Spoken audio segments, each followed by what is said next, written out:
McLaren enters 2026 as the team that everyone is chasing, but that doesn't mean the season will be straightforward. They're coming off a season where they easily wrapped up the Constructors' Championship and finally delivered a driver's title. On pace, they were the strongest team on the grid, but they also nearly let a lead of over 100 points slip away. McLaren has two elite drivers, no clear number one, and leadership has made it clear that their papaya rules isn't going anywhere. That philosophy helped them rise, but it also nearly cost them a championship. So with momentum on their side, pressure at an all-time high, and a regulation reset to top it off, what can we realistically expect from McLaren in 2026?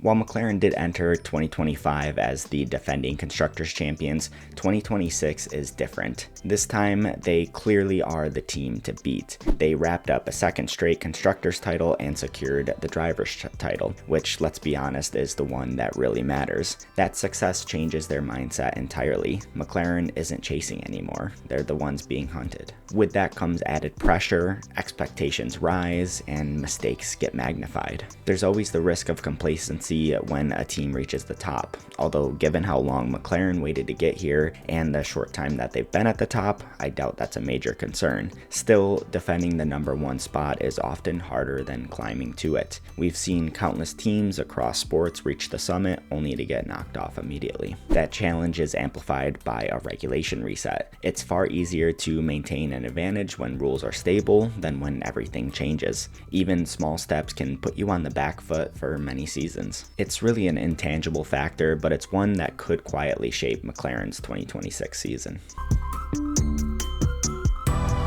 McLaren faces one of the classic dilemmas in Formula One: two number one drivers or a clear hierarchy. Let's start with why having two number ones is a huge advantage. It almost guarantees a strong constructors campaign, and it gives you flexibility and strategy. When both drivers are competitive, you can cover off rivals in ways single driver teams can't. For example, if someone like Verstappen is effectively a one-man operation at Red Bull, McLaren can split the strategies. One driver covers a one-stop, the other a two-stop, maximizing their chances regardless of what the rival does. We saw all of this play out in 2025. Red Bull nearly stole the driver's title, but completely lost the Constructors' Championship because Verstappen was fighting it alone. It was effectively two McLarens against one Red Bull every single weekend. But there's also a downside. Teammates take points off of each other, conflicts arise, and if the margins are tight, that can be the difference between winning and losing a championship. McLaren came dangerously close to learning this lesson the hard way in 2025. While Norris and Piastri traded momentum and points, Verstappen quietly kept himself in the fight by scoring consistently without a teammate ever cutting into his points haul. There's also the human element. When drivers are fighting for a title, competition escalates, and sometimes collisions happen,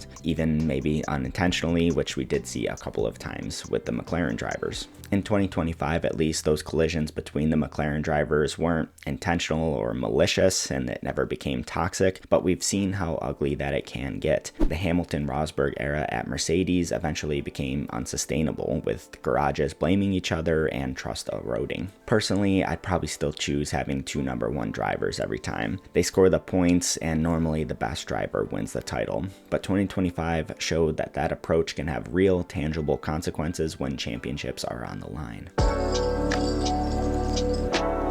McLaren's team orders, or lack thereof at times, were arguably the biggest talking point of 2025. Zak Brown and McLaren were clear: fairness above all else, equal opportunity, let the drivers race. In theory, that's admirable. In practice, it created some serious headaches for them. Whether it was the post-pit stop swap in Italy or the refusal to split the strategies in Qatar, McLaren very nearly lost the Drivers' Championship because of their commitment to these rules. So where exactly do they go from here?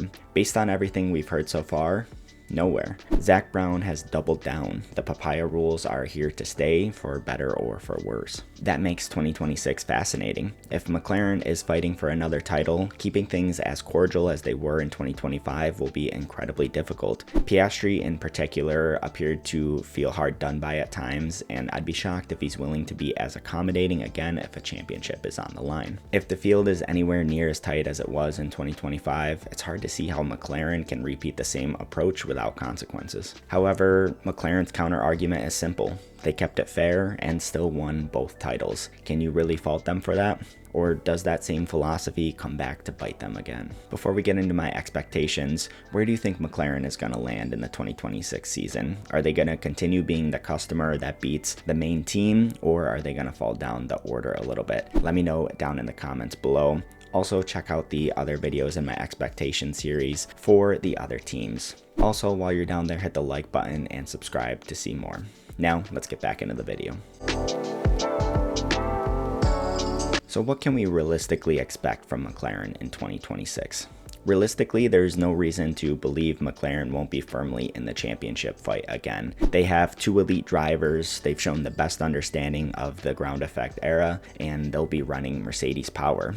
Operationally, they also were excellent throughout 2025. Aside from the team orders debate, McLaren executed at a very high level. They developed the car well, maintained pace across the season, and consistently maximized their opportunities. That makes them incredibly hard to bet against. But being in contention and winning are two different things. If papaya rules remain unchanged, there's a real risk that Norris and Piastri take points off each other while rivals like Russell, Leclerc, or Verstappen quietly chip away. There's also the added pressure of being the benchmark. Will that lead to operational cracks, slow pit stops, strategic missteps? Maybe, maybe not, but it's something to watch.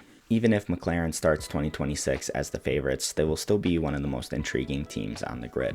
Carrying the favorite status and being the best team across a regulation reset is incredibly difficult. Watching how Piastri responds to his 2025 setbacks will also be really fascinating to watch, and seeing whether McLaren can continue to beat Mercedes as a customer team raises another big question. McLaren should be the team to beat, but there are still plenty of ways they will be tested this season.